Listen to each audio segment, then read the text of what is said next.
conditional statements have special relationships with other types of statement.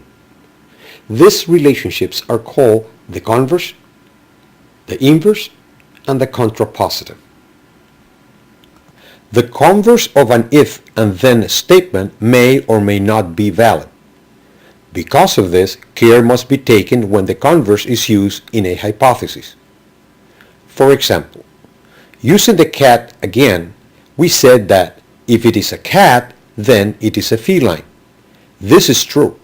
However, the converse, if it is a feline, then it is a cat, is not necessarily valid because a lion and a tiger are also felines. Now let's try the converse of a triangle statement. If a triangle has 3 equal sides, then it is an equilateral triangle. The converse is valid by saying, if it is an equilateral triangle, then the triangle has 3 equal sides. Notice that in the converse, the if part of the statement becomes the then part, and the then part becomes the if. So far we have talked about statements in a positive sense. For example, if this is so, then this is so and so. However, if we turn the original sentence into a negative, for example, if this is not so, then this is not so and so. This type of negative emphasis on a conditional statement is called either an inverse or a contrapositive. We'll discuss the inverse first and the contrapositive later. Again, using the original cat statement, we would say, if it is a cat, then it is a feline. That is true. Now, in the inverse, we would say, if it is not a cat, then it is not a feline.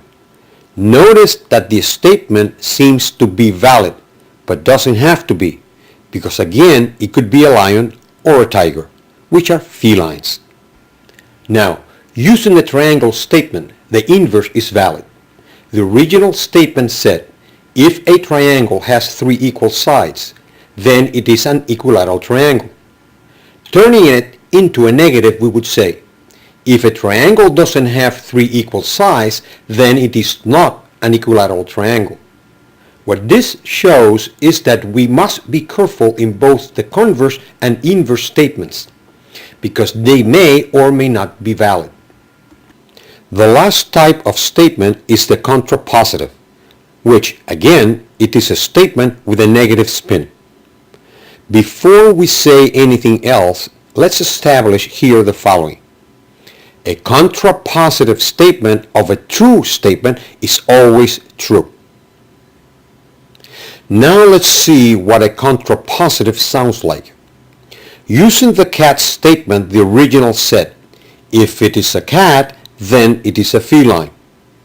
Now, the contrapositive is both negative and stated backwards. If it is not a feline, then it is not a cat. Notice how it works. It is valid, always. In a triangle, it also works.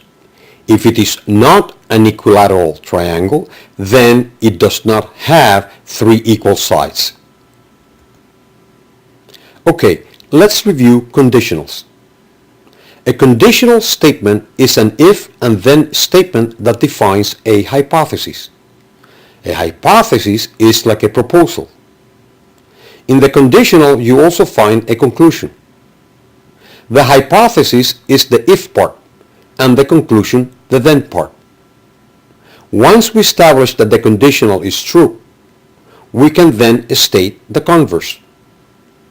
In the converse, we switch the if and then part. However, the converse of the conditional may or may not be true. Now, next is the inverse. The inverse is the original conditional with a negative spin. Again, like the converse, the inverse may or may not be true. Lastly, we have the contrapositive. The contrapositive also has a negative spin, but like the converse, it is also stated backwards.